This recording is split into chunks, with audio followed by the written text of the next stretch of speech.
Hi, my name is Brian Murray. I'm an online student for ALL102. Uh, the topic I'm doing for the media presentation is topic 4, which focuses on Fahrenheit 451 and Bitch Planet. The essay that I'm going to be using is Ray Bradbury and the Assault on Free Thought, which focuses very much on freedom of expression and freedom of speech and things like that, as do the two texts as well. So the one of the first things I notice within the essay is a lot of it is on the limits of freedom of speech, and that's due. He uses the author uses in the essay the First Amendment and how freedom of speech is limited by the incitement to violence exemption. So types of speech not protected by the First Amendment is obscenity, fighting words, defamation, child pornography, perjury, blackmail, incitement to imminent lawless action, true threat, solicitations to commit crime. So that shows that even though freedom of speech is a big part of the First Amendment, there are limits to it. And the example that he uses within the essay is a publication of a cartoon that they wanted to do of Muhammad, and it had to be taken down because it offended Muslims. So if something as simple as a cartoon can cause outrage and even murder by a certain type of people, then anything can offend anybody. To make the point, I've drawn a cartoon of a guy called Bob Muhammad. Now this is a cartoon of a guy that I've made up. Called Bob Muhammad. But if this wasn't Bob Muhammad but was a different type of Muhammad, that picture could potentially cause offense to a certain type of people. It's not, so it won't. But you can see anybody looking at that picture can tell that it's not really anything. It's not Bob Muhammad. That it's not really anything. It's just a badly drawn cartoon. But if a badly drawn cartoon, if it was a different type of Muhammad to Bob Muhammad, can cause offense, then just about anything in the world can cause offense. And the only thing that decides on what is right to show and what is wrong to show is in the eye of the beholder, because everybody can be offended by something. And if you start letting one group away with being offended by something, then you need to let everybody away with it. So it's either free for everyone, and everybody has a right to be offended, but has a right also to accept that the other person is allowed to offend them, or everybody has to be pulled back, and nothing can be said, really. And that's what you get by either or. So I just want to put a quick pin in it for a second, and I want to turn now to a quote from Fahrenheit 451, where it says, "The fact is, we didn't get along well until photography came into its own. Then motion pictures in the early 20th century, radio, television, things began to have mass. And because they had mass, they became simpler." So that's very interesting, because it indicates that, with television and now, especially the internet, things have almost gotten smaller and more simple. Now, when the internet first came around and started really going, I thought it was really something that had the potential to make life larger. It seemed like this incredible resource that couldn't be controlled. But from what I've seen, it's really become something that is being used to minimize and marginalize us over time. And it's the interesting thing to me was that it's not the government that's done it. It's we've done it to ourselves. It would bring me to the next quote, in which Bradbury says, "It didn't come from the government down.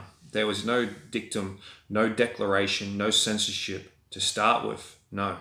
technology, mass exploitation, and minority pressure carried the trick. So to me, that is prophetic. Like, that is incredible in how on the ball that is. So technology, things like the internet and whatnot, mass exploitation, our ability to have everything we want when we want it, such as like Netflix and services on the internet, and then the big one, minority pressure. So due to technology becoming bigger, like the internet, it gives more of a voice to minorities, and it's like a perfect storm: technology and minority pressure, and that mass exploitation of grinding out everything that we want. We can have like as quick as we want it, type of thing. It stops us from thinking in different ways other than what's been given us. Technology gives everybody a voice, as the internet has, and then minority pressure. That's the reality of what comes from technology advancing. Minority pressure becomes those voices get heard, and when you think things are only going to get bigger and more advanced, they seem to get smaller and more compact. And that's what I'm seeing in the world today, and that's what Bradbury talked about in his novel. Now, the other text that I want to talk about is a comic book, Bitch Planet. Now, Bitch Planet focuses on non-compliant women being sent to another world, which is a prison, and they call it Bitch Planet because they've not done what they're told, basically. And it seems to be a metaphor for the way women feel like they're treated by men in general, which is true in a lot of ways.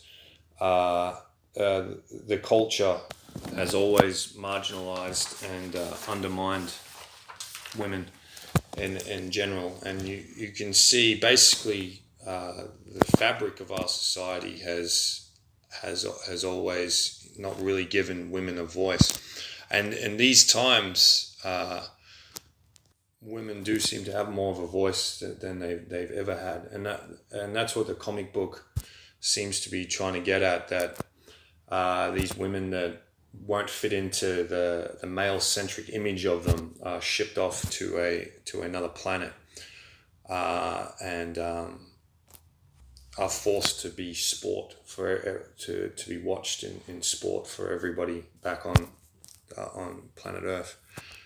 Now, the text does focus on an uprising of some sort of females that refuse to be categorized the way the male-dominated environment wants to. And that reminds me very much of the Me Too movement, which is going at the moment, in which women have come out and made accusations about a lot of high-profile men for sexual assault and sexual harassment, and again, it's a very interesting dynamic of I suppose minority voice finally being heard. And again, it wouldn't have been possible without the advent of the internet, which has made it possible for everybody to have a voice, such as Twitter and social media and things like that. So we're seeing an uprising of some sort in that capacity, which, when you look at it, it's something that seemed to have to happen.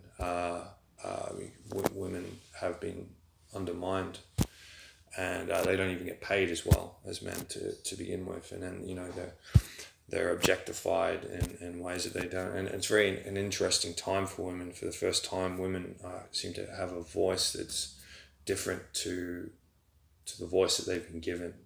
I think that they're making their own voice, but it's just a shame that I think it's had to come from from such an ugly place as, sexual assault and sexual harassment. But when you think about it, they never would have had, no one would ever have taken them seriously, and unless something like this did happen, because society was created in large fact by men. So it was so corrupt towards women that something like this was the only way where the past traditions could be dismantled. But it's kind of like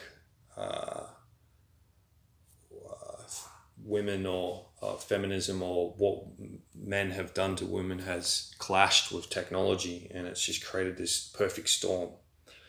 And I mean, that's good when it's something as heinous as sexual assault or rape or something like that. But my fear is that this kind of telling on others is something that's going to become part of society now, and it's all right when it's something as bad as a heinous crime, but I think it will develop and progress into the workplace, and on all different sectors of society. And something that I noticed was in the paper yesterday was Dob in a Boss article, and now Australians who blow the whistle on their dodgy bosses will pocket hefty cash bounties under Labor dollars for dobbing scheme.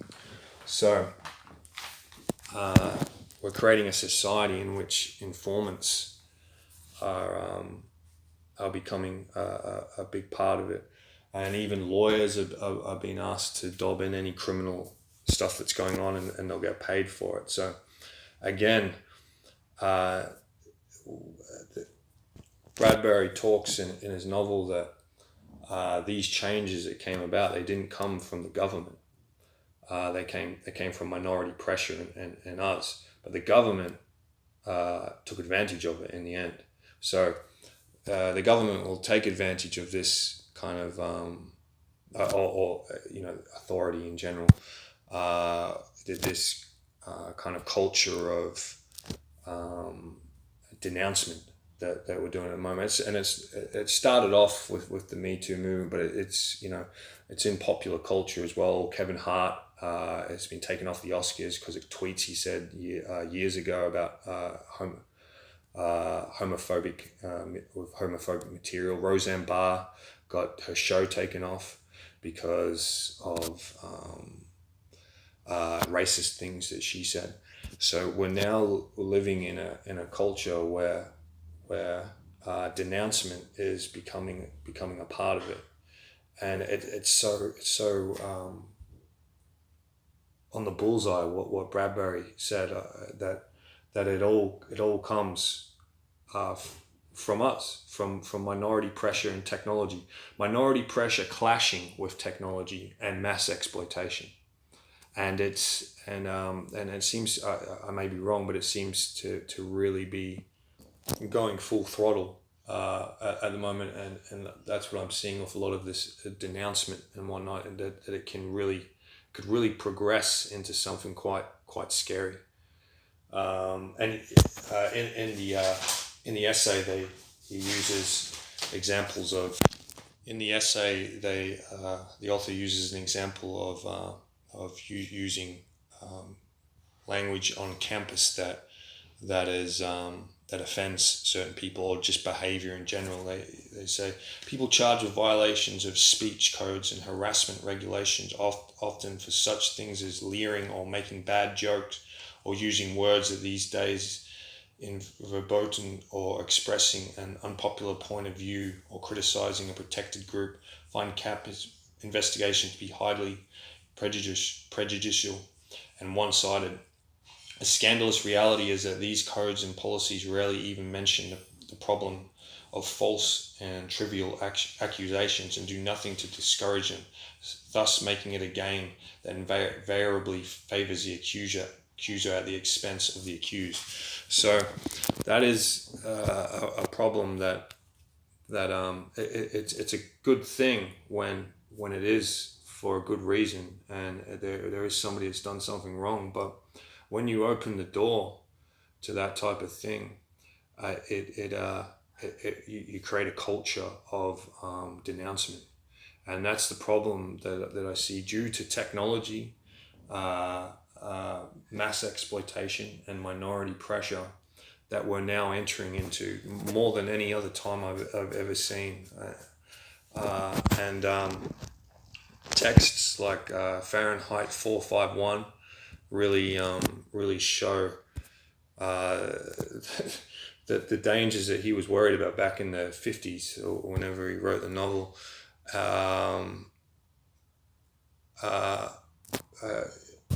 Were really kind of on the ball, and he wasn't even aware of the internet or things like that back then.